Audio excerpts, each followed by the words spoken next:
ಸುರುಳಿ ಇಲ್ಲಿ ಬಿಡುಗಡೆ ಆಗ್ತಾ ಇದೆ. ಎಲ್ಲಾದ್ರೂ ಜೋರಾದ ಚಪ್ಪಾಳೆಯನ್ನು ತಟ್ಟೋದ್ರ ಮೂಲಕ ಆ ಧ್ವನಿ ಸುರುಳಿಯನ್ನ ಬಿಡುಗಡೆ ಮಾಡಬೇಕಾಗಿ ವಿನಂತಿ ಮಾಡ್ಕೊಳ್ತಾ ಇದ್ದೀವಿ. ತಾಂತ್ರಿಕ ತೊಂದರೆಯಿಂದಾಗಿ ಅದನ್ನ ಇಲ್ಲಿ ಪ್ಲೇ ಮಾಡಕ್ ಆಗ್ತಾ ಇಲ್ಲ. ನಾಳೆ ಬೆಳಿಗ್ಗೆ ದೇವಸ್ಥಾನದ ಮೇಲ್ಗಡೆ ಆ ಧ್ವನಿ ಸುರುಳಿಯನ್ನ ಅನಾವರಣಗೊಳಿಸಲಾಗ್ತದೆ. ಇಲ್ಲಿ ಸಾಂಕೇತಿಕವಾಗಿ ಉದ್ಘಾಟನೆ ಮಾಡೋದ್ರ ಮೂಲಕ ಧ್ವನಿ ಸುರುಳಿಯನ್ನ ಬಿಡುಗಡೆ ಮಾಡ್ತಾ ಇದ್ದಾರೆ. ಮತ್ತೊಮ್ಮೆ ಜೋರಾದ ಚಪ್ಪಾಳೆಯನ್ನ ತಟ್ಟಬೇಕು. ನಮ್ಮೂರಿನವರೇ ರಚನೆ ಮಾಡಿರ್ತಕ್ಕಂಥ ಶ್ರೀ ಕರಿನಂದಿ ಲೀಲಾವಳಿ ಅಂತಕ್ಕಂಥ ಧ್ವನಿ ಸುರುಳಿ ಇಲ್ಲಿ ಬಿಡುಗಡೆ ಆಗ್ತಾ ಇದೆ.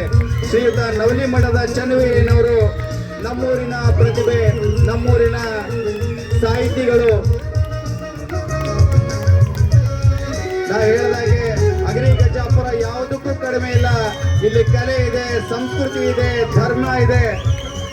ಅದಕ್ಕೆಲ್ಲದಕ್ಕೂ ಕಾರಣ ಅತಿ ಕಡಿಮೆ ಅವಧಿಯಲ್ಲಿ ಶ್ರೀ ಕರಿನಂದಿ ಬಸವೇಶ್ವರನ ರಾಜಗೋಪುರವನ್ನ ನಿರ್ಮಾಣ ಮಾಡುವ ಮೂಲಕ ನಾಳೆ ಬೆಳಿಗ್ಗೆ ವಿದ್ಯುಕ್ತವಾಗಿ ಅದಕ್ಕೆ ಕಳಸಾರೋಹಣ ನಡೀತಾ ಇರತಕ್ಕಂಥದ್ದೇ ಪ್ರತ್ಯಕ್ಷ ಸಾಕ್ಷಿ ಅಂತೇಳಿ ಇಲ್ಲಿ ಈ ಸಂದರ್ಭದಲ್ಲಿ ತಿಳಿಯಕ್ಕೆ ಇಷ್ಟಪಡ್ತಾ, ಎಲ್ಲರೂ ತನು ಮನ ಧನದಿಂದ ಆ ಶ್ರೀ ಕರಿನಂದಿ ಬಸವೇಶ್ವರನ ರಾಜಗೋಪುರವನ್ನ ನಾಳೆ ಬೆಳಿಗ್ಗೆ ವಿದ್ಯುಕ್ತವಾಗಿ ಉದ್ಘಾಟನೆ ಆಗಲಿದೆ, ಅನಾವರಣ ಆಗಲಿದೆ.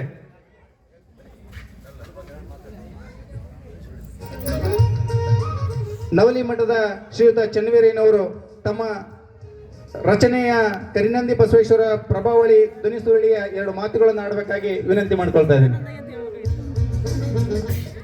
ನಮಸ್ಕಾರ. ಗ್ರಾಮದ ಎಲ್ಲ ಬಂಧುಗಳಿಗೆ ನಮಸ್ಕಾರಗಳು. ಅಪ್ಪ ಚನ್ನವೀರಯ್ಯನವರು ಎಲ್ಲರಿಗೂ ಪರಿಚಯನೇ. ಅವರ ವ್ಯಕ್ತಿತ್ವದ ಭಾಗವಾಗಿ ತುಂಬ ದೊಡ್ಡ ಸಾಹಿತಿಗಳು ಹೌದು. ತುಂಬ ಅಭಿಮಾನದಲ್ಲಿ ಹೇಳಬೇಕಾಗಿರೋ ವಿಚಾರ ಏನಂದರೆ, ಅವರು ಬರೆದಿರ್ತಕ್ಕಂಥ ಸಾಹಿತ್ಯ ಎಲೆಮರೆಯಾಗಿ ಹೋಗುದು ಅನ್ನೋದು ತುಂಬ ದುರದೃಷ್ಟಕರ ಸಂಗತಿ. ಅದರ ಮುಂದಿನ ಇದರಲ್ಲಿ ಲೀಲಾವಳಿ ಅಂತಂದೇಳ್ಬಿಟ್ಟು ಅವರು ಬರೆದಿದ್ದನ್ನು ನಾವು ತುಂಬ ಮನೆಗಳಲ್ಲಿ ಹಾಡ್ಕೊಳ್ತಾ ಇದ್ವಿ.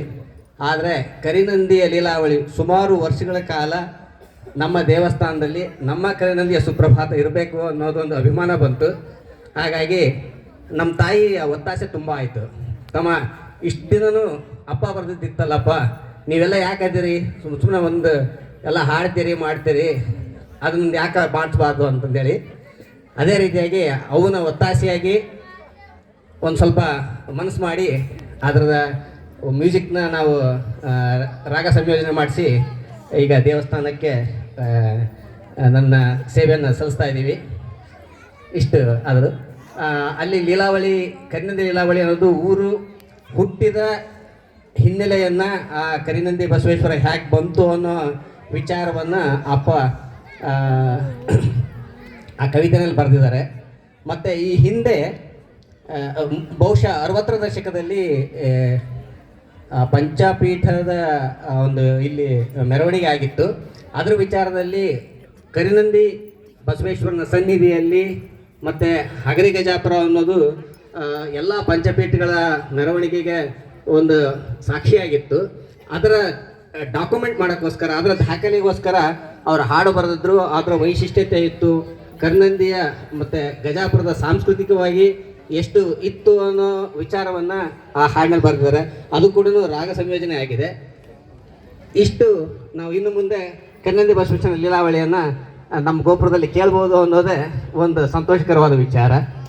ಇಷ್ಟು ಹೇಳಿ ನಾನು ಹೇಳ್ತೀನಿ. ಧನ್ಯವಾದಗಳು.